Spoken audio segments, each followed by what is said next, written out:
Death, buhay pa naman po siguro ako, hindi po AI ito. Kung titingnan niyo po ang Rule 1 and 2 ng Senado, na ayon to sa Philippine Constitution, para i-elect ang Senate President at ang Senate President Pro Tem o Pro Tempore, ay kailangan po 13. So paano po nila alisin si Senator Loren Legarda kung 12 lang po sila? At mapapakita po sa inyo na gusto nilang i-control ang premises ng Senado at gusto po nilang hindi mag-hearing ang Blue Ribbon Committee bukas sapagkat ay binasa po nilang rule para magkaroon po ng acting Senate President. Kailan po ba pwede magkaroon ng acting Senate President? Babasahin ko po sa inyong rule. Sabi po, in cases specified in subparagraph C of Section 4 of the rule, the President Pro Tem shall serve as acting President until the Senate shall have elected a new President.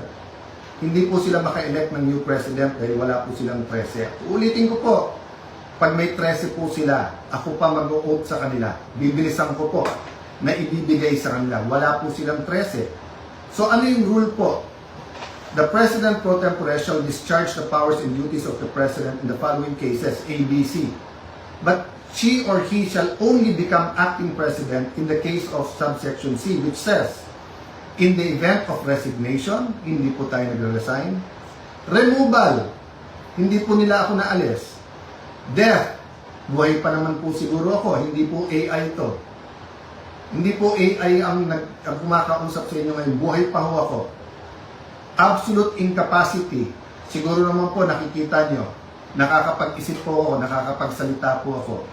So wala pong ground para magkaroon ng acting president. This is an illegal coup d'etat na may kasamang pagbabasura ng ating konstitusyon. I warned everyone about this from day one.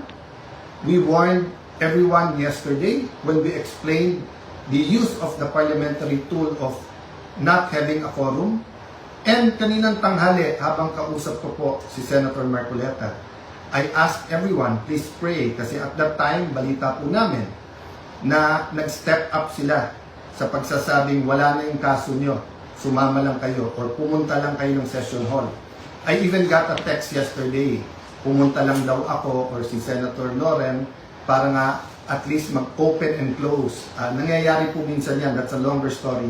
Pero naramdaman ko na po kahapon na baka may isang dumating, so 12 plus 1 equals 13. So 12 pa rin po ngayon, ay pang-11 pa rin po.